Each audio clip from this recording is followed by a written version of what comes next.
আসসালামু আলাইকুম।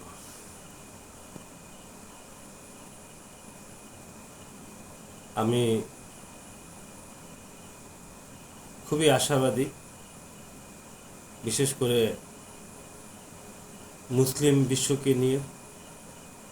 কারণ এই যে মুসলিম বিশ্ব পিছিয়ে গেল আজকে পৃথিবীতে অনেক দিন যাবৎ, আমার কাছে মনে হচ্ছে মুসলিম জাগরণ শুরু হয়েছে।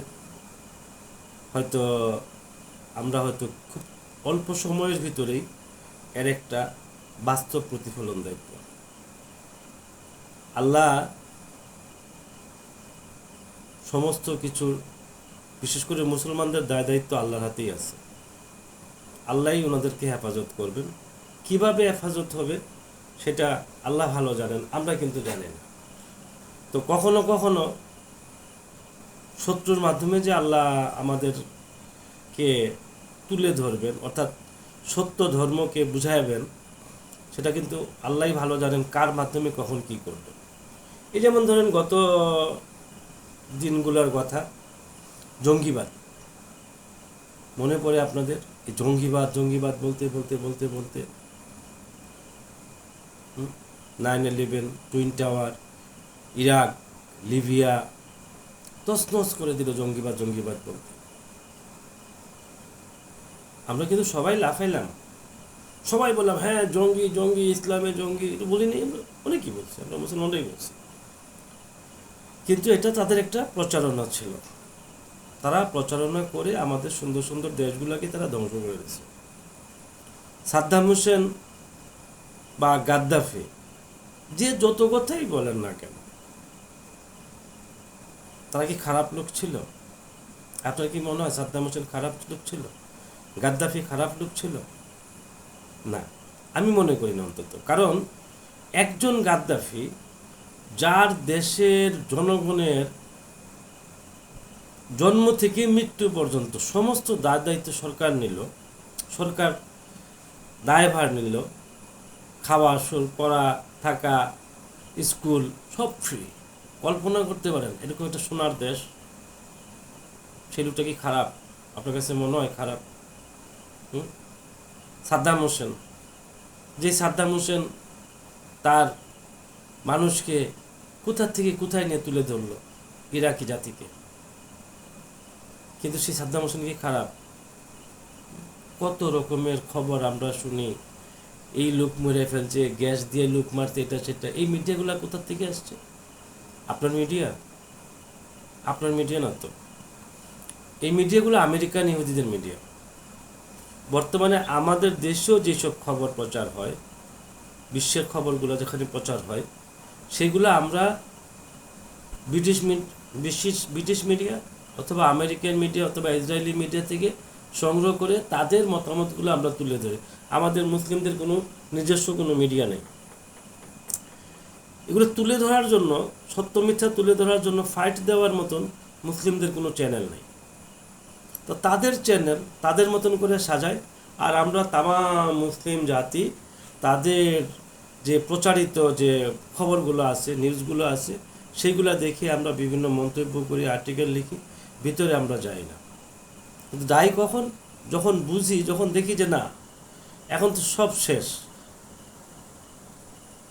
মানে এখন আর কিছু ফিরে দেওয়ার মতন কিছু নাই, আপনার আর কিছু করার নাই। তো যখন আপনার কোনো কিছু করার থাকবে না, তখন আপনি অনেক পিছনে চলে গেলেন না, তো আপনার জেনেই বা লাভটা কী হবে, বুঝেই বা কী লাভ হবে? কাজেই মুসলিম বিশ্বের প্রতি খারাপ ধারণা বা মুসলিম দেশগুলোর প্রতি খারাপ ধারণা পোষণ করার আগে একবার ভাবুন। হ্যাঁ, রাজা খারাপ হইতে পারে, এখন মনে করেন সৌদির সালমান খারাপ হইতে পারে, অন্যান্য শেখেরা খারাপ হইতে পারে, কাতারের খারাপ হইতে পারে, দুবাই খারাপ হইতে পারে, কিন্তু জনসমষ্টি কি খারাপ? না, এই সাধারণ জনগুলো কিন্তু খারাপ না, কারণ ওরা কিন্তু ইসলামিক মন মানসিকতার জন্য। আবার আপনি চিন্তা করেন যে এই লোকগুলা কি করার আছে তাদের। ধরেন না, আজকে সৌদি আরবের কথা ধরেন, আমরা জানি সৌদি আরবের অবস্থা খুবই খারাপ, তার দেশের নীতি নৈতিকতা বলতে কিছু নাই, বিদেশ মিডিয়া ঢুকে গেছে, বিভিন্ন জায়গায় উল্টাপাল্টা কাজ হচ্ছে। কিন্তু আপনি চিন্তা করেন তো, সৌদি আরবে কি করার আছে বলেন? তার তো কিছু করার নাই। হয়তো বলবেন যে আমি বোধহয় সৌদি আরবের পাঁচটা নিয়ে কথা বলছি না, পাঁচটা নিয়ে কথা বলছি না। আপনি চিন্তা করে দেখেন, সৌদি বলেন, কাতার বলেন, আমিরাত বলেন, দুবাই বলেন, অন্যান্য যে মুসলিম দেশগুলো আছে, মিশর বলেন, তাদের কিছু করার নাই, তাদের হাত পা বাঁধা। ইসরায়েল নামক রাষ্ট্রটা প্রতিষ্ঠিত হওয়ার পরের থেকে এই পুরা পৃথিবীর যে বিশ্বের চিন্তা ভাবনা, সেটাকে নস্যাৎ করে দেওয়া হয়েছে এবং মুসলিম বিশ্বের একটা ভয় ঢুকায় দেওয়া হয়েছে ইসরায়েলকে দিয়ে। এই ভয় দেখায় দেখায় আমেরিকা, ব্রিটিশ, পশ্চিমারা এমনভাবে মিডল ইস্টটাকে নিয়ন্ত্রণ করতেছে যে তাদের আর ব্যক্তি মতামত বলতে কিছু নাই। তো যাই হোক, এটা বললাম যে তাদের দুর্বলতার কথা, কারণ তারা তো জানে না, কারণ তারা তো ফাঁদে পড়ে গেছে। তো এর ভিতরে আপনাকে যদি চিন্তা করতে হয়, কথা বললে ধর্ম চলে আসে, আর ধর্ম ছাড়া আপনি যদি চিন্তা করেন তাহলে আপনি ওই কি বলে সমুদ্রে হাতাপাতা করবেন, কুল কিনারা পাবেন না। ধর্ম আপনাকে সহজ সমাধান দেবে। সূরা মায়েদা, সূরা মায়েদার ৮২ নম্বর আয়াত আল্লাহ বললেন, ইহুদি এবং মুশরিক এরা সবচাইতে বেশি ষড়যন্ত্রকারী এবং মুসলিমদের সাথে সবচাইতে বেশি শত্রুভাবাপন্ন। বিশ্বাস হয় না? একটু সূরা মায়েদার ৮২ নম্বর আয়াতটা দেখবেন। তার প্রমাণ দিই আমি আপনাকে। এখন আমরা জানি ইহুদিরা অনেকদিন যাবত আমাদেরকে যন্ত্রণা দিচ্ছে, মুসলিমদেরকে। সেই রসুলের জমানা থেকে ইহুদিরা করতেছে। তার আগের থেকে দেখেন ঈসা আলাইহিস সালামকে ওরা হত্যার চেষ্টা করতেছে। আল্লাহ কোরআনে বলছেন যে ওরা নবী রসুলদেরকে মেরে ফেলতো, হত্যা করতো। তো আল্লাহ কোরআনে বললেন, এখন আল্লাহ কোরআনে বলছেন এটা তো মন করা হতে পারে, তাই না? ধরে নিলাম আপনি কোরআন বিশ্বাস করেন না, কথার কথা। তো আপনি কোরআন বিশ্বাস করেন না, ধরে নিতে পারেন যে আরে 1400-1450 বছর আগে এগুলো আল্লাহ বলছে, কি সব কথাবার্তা বলছে, এগুলো তো বাস্তবে মিলে না। একটা 1450 বছর পরে এখন এসে আপনাকে মিলাইতে হবে। আপনাকে দেখতে হবে এই কথাগুলা উনি আল্লাহ যে বললেন সেটা কি লজিক ছাড়া বলছেন, যুক্তি ছাড়া বলছেন। এই যে কয়দিন আগে ইসরায়েল যা করতেছে বর্তমানে, সেটা কি কোনো মানবিকতার ধারে কাছে আছে? নাই। তাহলে মানবাধিকার ধারে কাছে নাই কেন? আল্লাহ তাদের সম্বন্ধে কথা বলছেন যে তারা এরকমই, তাদের উচ্ছৃঙ্খল একটা জাতি, নাফরমান। আল্লাহ তাদের উপরে লালন দিয়েছেন, ইহুদিদের উপর। আবার মুশরিকদের কথা বললেন। আচ্ছা দেখেন, খ্রিস্টানরা, পশ্চিমারা তো খ্রিস্টান, বেশিরভাগই তো খ্রিস্টান। তো ওরা কি করলো? ওরা ইহুদিদেরকে সমরাস্ত্র দিচ্ছে। কিন্তু একটা জিনিস চিন্তা করছে, দেখেন, ইহুদিরা যখন ফিলিস্তিনিদেরকে মারতেছে হামাসের নাম করে, অন্য কেউ কিন্তু সোলজার পাঠায় নাই, কিন্তু মুশরিকরা 40,000 সোলজার পাঠাচ্ছে। এটা কি আপনি জানেন? তাহলে আল্লাহ যে বললেন, আল্লাহর যে ৮২ সূরা মায়েদার যে ৮২ নম্বর আয়াতে যে আল্লাহ বললেন ওরা ষড়যন্ত্রকারী, একে অন্য বন্ধু, এটা কি আপনার প্রমাণ মিলে? আপনি কোরআন তো অস্বীকার করবেন, কারণ আপনি কোরআন পড়েন না। তো আমাদের দেশের হুজুররা কোরআন পড়ে না। আমাদের দেশের হুজুররা গা বাঁচাইয়া ওয়াজ করে। ওয়াজ করতে গেলে হাদিস নিয়ে আসে, কোরআন দেখে না। আবার আল্লাহ বলছেন ইহুদি খ্রিস্টানদের কথা, সম্ভবত 52 থেকে 55 হবে, সূরা মায়েদারই একই সূরাতে। এরাও মুসলমানদের ক্ষতির চিন্তা করে, কিন্তু এর ভিতরে কিছু ভালো লোকও আছে, খ্রিস্টানদের ভিতরে কিছু ভালো লোকও আছে। তাহলে দেখা গেল মেইনলি ইসলামের প্রধান শত্রু হলো ইহুদি এবং মুশরিক। ইহুদি এবং মুশরিক। সূরা আনফাল এবং সূরা তওবা একটু পড়ুন, এখানে অসংখ্য আয়াত আছে এই মুশরিক সম্বন্ধে, কিন্তু আপনারা পড়বেন না, আপনারা কোরআন পড়বেন না। আমাদের হুজুররা কোরআন পড়ে না, আমাদের হুজুররা হাদিস পড়ে। যেখানে কোরআনের গ্যারান্টি দেওয়া আছে সেখানে আমরা কোরআন না পড়ে আমরা হাদিসে ফলো করি, হাদিস নিয়ে কথা বলি। যাই হোক, অন্য প্রসঙ্গে চলে যাচ্ছিলাম। তো আল্লাহ যে সবচেয়ে বড় কৌশলী, উনি বারবার বলছেন আমি সব বড় কৌশলী, আমি সব হিসাব। উনি নানানভাবে এগুলাকে উপস্থাপন করছেন বিভিন্ন জায়গায়। তো এর কারণ হলো কি, কখন যে আল্লাহ মুসলিম জাগরণ ঘটাবেন সেটা একমাত্র আল্লাহই ভালো জানেন। আমরা মোটামুটি 1200 বছর খুব দাপটের সহিতই মুসলিমরা ছিল। 1200 বছর পরের থেকে আমাদের পতন শুরু হয়েছে। এই ধরেন 100-150 বছর আগে আমাদের একদম আমরা রাস্তায় নেমে গেছি। এর কারণটা হলো কি, আমরা ধর্মের থেকে দূরে চলে আসছি। আল্লাহ আমাদেরকে শাস্তি দিচ্ছেন এটা। এখন যখন আমরা এমন একটা জায়গায় পৌঁছায় গেছি যে আমাদের দেয়ালে পিঠ থেকে গেছে, আমরা আল্লাহকে ভয় পাচ্ছি বা ডাকতেছি, কিছু কিছু সংখ্যক হলেও ডাকতেছি। ইয়াং জেনারেশন আল্লাহকে ভয় পাচ্ছে সবচেয়ে বেশি। তো তাদের ভিতরে যে এই জাগরণটা আসছে, সেই জন্য হয়তো আল্লাহ আমাদেরকে একটু রহমতের রাস্তা দেখাচ্ছেন। প্রসঙ্গটা বললাম কেন, ইসরায়েল ফিলিস্তিনের যুদ্ধটা এক। দ্বিতীয়ত হলো কিছুদিন আগে কাতারে যুদ্ধ করছে, কাতারে ইসরায়েল আক্রমণ করছে হামাস মারার উদ্দেশ্যে। এটা কিন্তু ক্ষতি হয় নাই। আপনারা তো ভাবতেছেন যে হায় হায় করলো কি, কিন্তু এটা তো আল্লাহরই একটা ইচ্ছা আমি মনে করি। এখন দেখবেন এই আরব জনসমষ্টিগুলা, আরব রাজাদের ভিতরে একটা চিন্তার ভাবনা করার মতন একটা জায়গায় চলে আসবে। ওরা এখনই ইউনিটি হতে পারবে না। এখনই যে লাভ দিয়ে কালকে বলবে যে আমরা আগে আমেরিকার এগেনস্টে, না, এটা সম্ভব না। এই সুযোগ তাদের নাই। কারণ আজকে যদি বলে যে সৌদি আরব যদি বলে আজকে আমি আমেরিকার বিরুদ্ধে চলে গেলাম, বা কাতার বলে বা দুবাই বলে বা এইসব দেশগুলো যদি বলে, তাহলে তাদের অস্তিত্ব থাকবে না। কেন থাকবে না? তাদের তো কিছু নাই। ট্রিলিয়ন ট্রিলিয়ন ডলারের সমরাস্ত্র তারা কিনছে।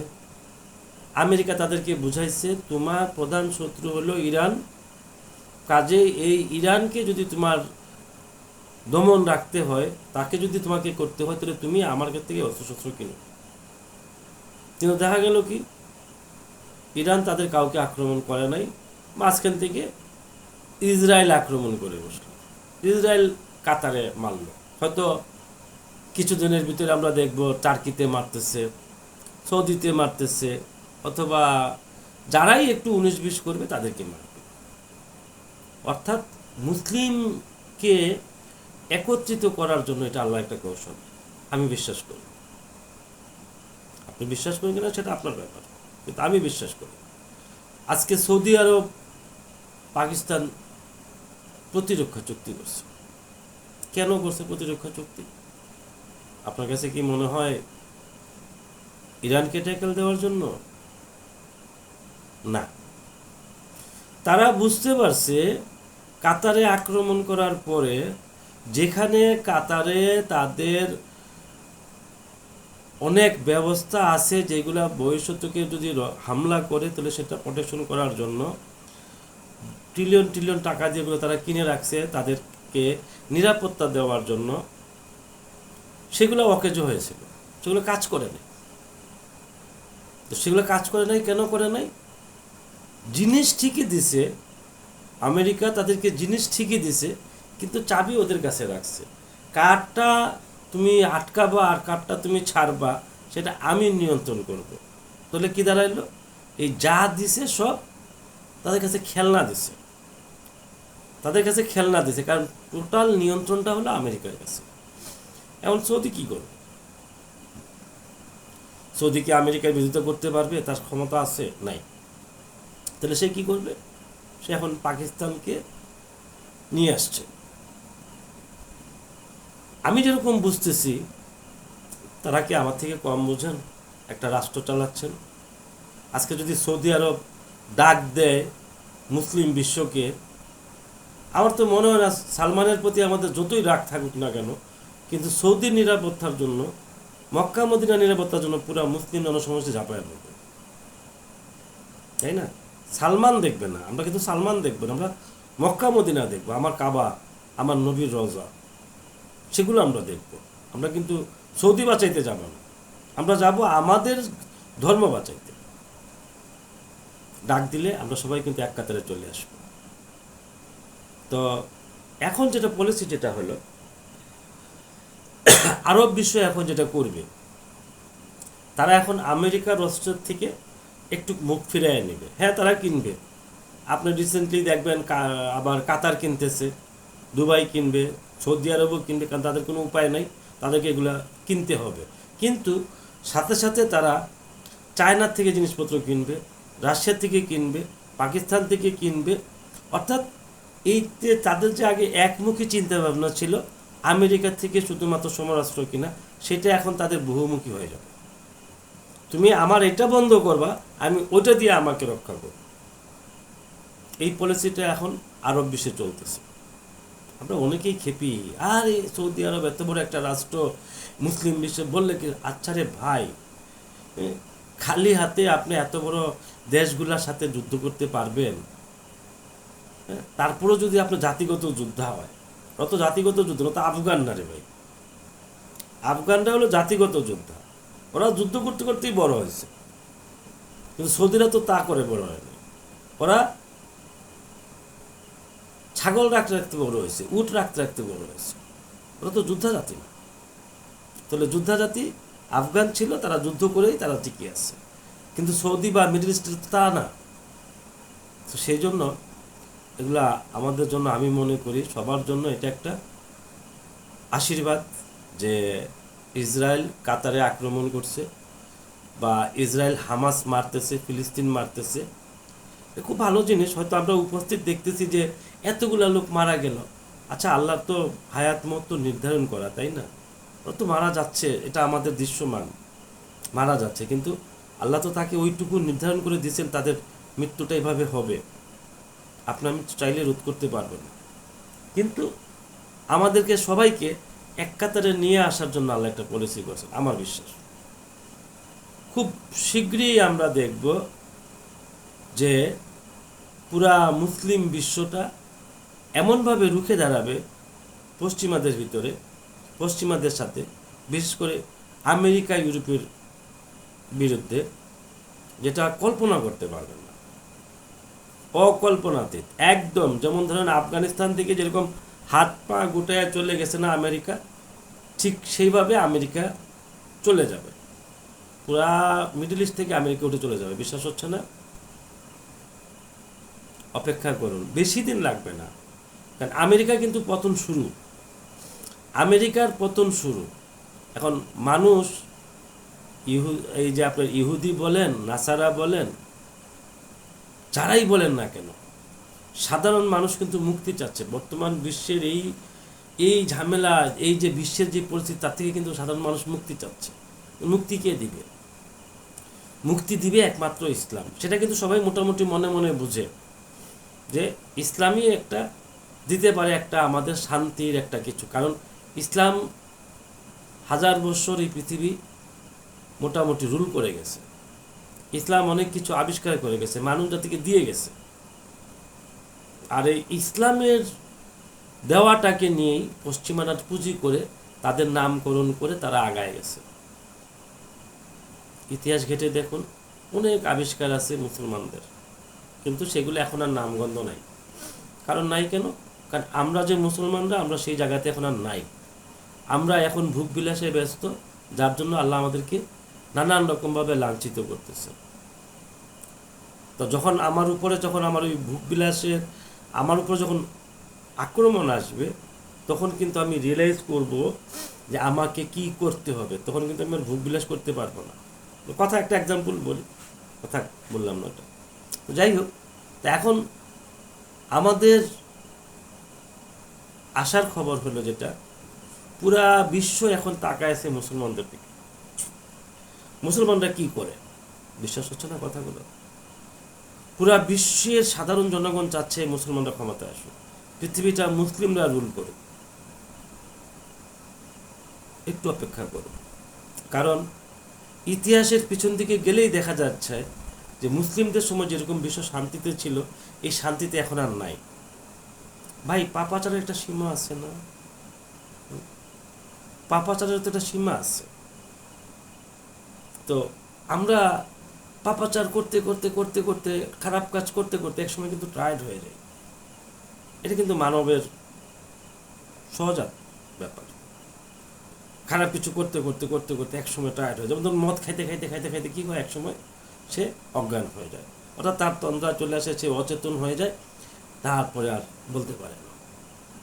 তারপরে হয়তো সকালবেলা বা দুপুরবেলা, তারপর যখন তার সচেতন হয় তখন সে আবার জাগ্রত হয়, কিন্তু মদটা তাকে অচেতন করে ফেলতেছে। ঠিক এইভাবে এই যে দুনিয়ার নেশা, দুনিয়ার মোহ মানুষকে অচেতন করে রাখছে। আস্তে আস্তে মানুষের এখন চেতন আসতেছে, এখন দেখতেছে যে এইগুলা কিছুই না, কারণ সংসার নাই তো। পশ্চিমে দেখেন সংসার নেই, আন্তরিকতা নাই, হসপিটালে জন্ম, হসপিটালে মৃত্যু, আছে তো অনেক কিছুই। টাকার অভাব নাই, ভোগবিলাসের অভাব নাই, কিন্তু সেখানে একটু স্নেহ দিয়ে মাথায় হাত বোলানোর লোক নাই। সেখানে মাথায় হাত বোলানোর লোক নাই। আমাদের আমাদের দেশের কথাই বলেন, বর্তমানে একই অবস্থা দাঁড়াইছে। অনেক টাকা পয়সা আছে, কিন্তু পাশে বসার মতো না ছেলে আছে, না মেয়ে আছে, না স্ত্রী আছে, না আত্মীয় স্বজন আছে। ও কিছু হয়েছে, টাকা পয়সা আছে, ডাক্তারের কাছে চলে যাও, ডাক্তার দেখবে। কিন্তু তাদের সময় নাই আপনার কাছে যে বসে মাথায় একটু জ্বর হয়েছে, পানি পট্টি দিবে, সেটা সময় তাদের কাছে বুঝছো না? তো এই যে জিনিসটা, এটা যেরকম আমরা চিন্তা করতেছি, বিশ্বর মানুষও সেভাবে চিন্তা করতেছে। বিশ্বর মানুষ আলাদা কোনো কিছু না, তারাও মানুষ, আমরাও মানুষ। তারা আমাদের থেকে যে খুব উন্নত মানের কিছু তা না। আমার কিছু সৌভাগ্য হয়েছে, আমি কিছু দেশ ঘুরছি, দেখছি পুরো পৃথিবীতে 3টা শ্রেণীর লোক থাকে, এবং এই পুরা পৃথিবীর 3 শ্রেণীর লোকের চারিত্রিক বৈশিষ্ট্য একই রকম। সেটা আমেরিকা হোক, সেটা রাশিয়া হোক, বা সেটা মুসলিম বিশ্ব হোক, বা আমাদের দেশ হোক। বড় লোকদের সাথে আপনাকে মিলাইতে হবে বড় লোক, অর্থাৎ আমাদের দেশে যারা অনেক টাকা, হাজার হাজার কোটি কোটি টাকার মালিক যারা আছে, ঠিক লন্ডনের যার হাজার হাজার কোটি টাকার মালিক আছে, আমেরিকা যে আছে এরকম তার আছে। এদের চাল চলন, কথাবার্তার স্টাইল এক। আবার আমার দেশের যারা মিডল ক্লাসের লোক আছে, মধ্যবিত্ত যারা বলি আমরা, তাদের দেশে যেসব মধ্যবিত্ত লোকজন আছে, খুব টাকা পয়সা নাই, কোনো রকমে চলে যাচ্ছে, তাদের চিন্তাভাবনা, ধ্যান ধারণা এক। আবার আমার দেশে যেরকম বস্তির লোক, তাদের দেশে যেরকম গরিব লোক, টাকা পয়সা ওরকম নাই, একটু টেনশনে কাজ করতেছে বা চলতেছে, তাদের চিন্তাভাবনা আর আমার দেশে সেই গরিব লোকগুলোর চিন্তাভাবনা একই রকম। বিশ্বাস না হলে একবার চক্কর দিয়ে দেখেন। আমার সৌভাগ্য যে আমি অনেকগুলা দেশে গ্রামে গঞ্জে ঘুরছি এগুলা উপলব্ধি করার জন্য। তো ঘুরে ঘুরে আমার কাছে মনে হলো আসলে তো পৃথিবীটা একটা ছকে বাঁধা। এই ছকের থেকে আমরা বের হইতে পারি না, কেউ বের হইতে পারে না। হ্যাঁ, রাষ্ট্রীয়ভাবে তার গ্রামের রাস্তাটা পাকা করে দিয়েছে, যেমন আমাদের এখন বাংলাদেশে মোটামুটি প্রায় এলাকায় রাস্তা পাকা, কিন্তু মানুষগুলা কি, গ্রামের মানুষগুলো কি উন্নত হয়েছে? তাদের চিন্তা, ধ্যান ধারণা কি পরিবর্তন হয়েছে? হয় নাই। আবার আমরা যারা মফস্বলে থাকি বা মধ্যবিত্ত যারা আছি, তাদের চিন্তা ভাবনা কি পরিবর্তন হয়েছে? হয় নাই, কারণ তারা ওই প্রতিযোগিতাতে আছে উপরে ওঠা। আবার যারা উপরে আছে তাদের চাই দেখেন, বাড়ির কর্নারের ভিতরে একটা বার আছে, মদের বার আছে, ভোগ বিলাসে মত্ত, পার্টিতে যাচ্ছে। একজনের একটা বাড়িতে যে 5 জন সদস্য থাকে, 5 জনের জন্য 7টা গাড়ি আছে না? ঠিক বাইরেও সেম কি অবস্থা। আমাদের দেশে যেরকম একজন উচ্চ শ্রেণীর মানে বড় লোকের মেয়ের সাথে ছোট গরিব ছেলের বিয়ে আশা করা যায় না। ইংল্যান্ডে বলেন, রাশিয়াতে বলেন, আমেরিকা বলেন, কোনো দেশেই তারাও কিন্তু আশা করে না। তারাও কিন্তু সেই লেভেল খোঁজে। সেগুলো অনেক প্রেমের কাহিনী আছে এই বিশ্বে, সেগুলো আপনি একটু দেখে নিন অনেক আগের থেকেই। এই যে সার্কেলটা আছে, বিশ্ব কিন্তু এই সার্কেলেই চলে।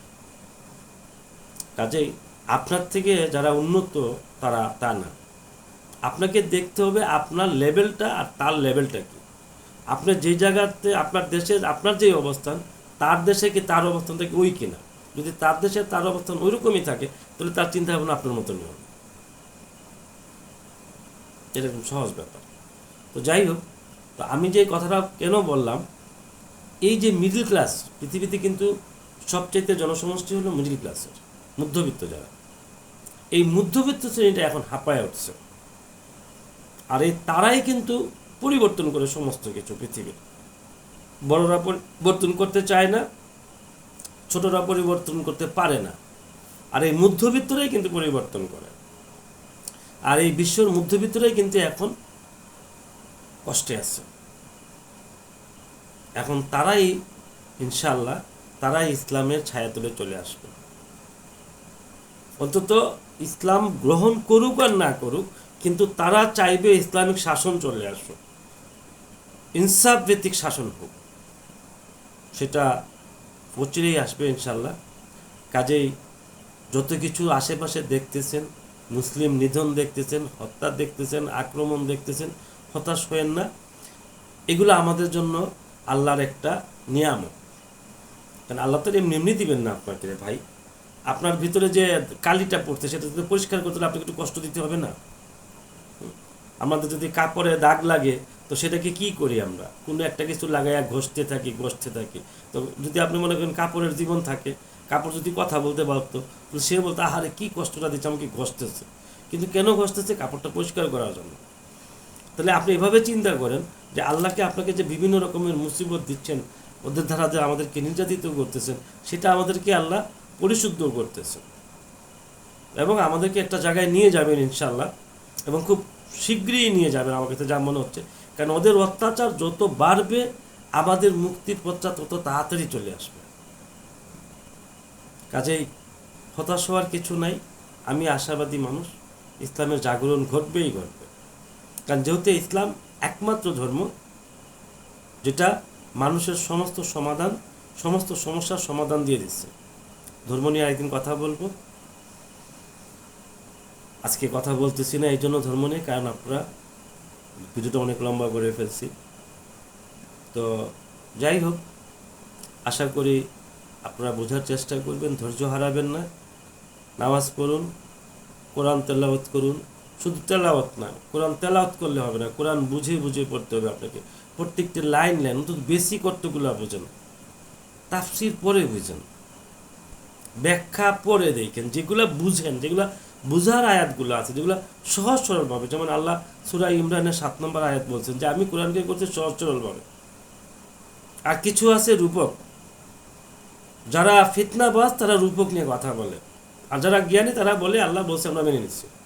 তাহলে আল্লাহ যখন বলছেন সহজ সরল, তাহলে কোরআনের কিছু জিনিস, কিছু অর্থ আছে একদম সহজ সরল।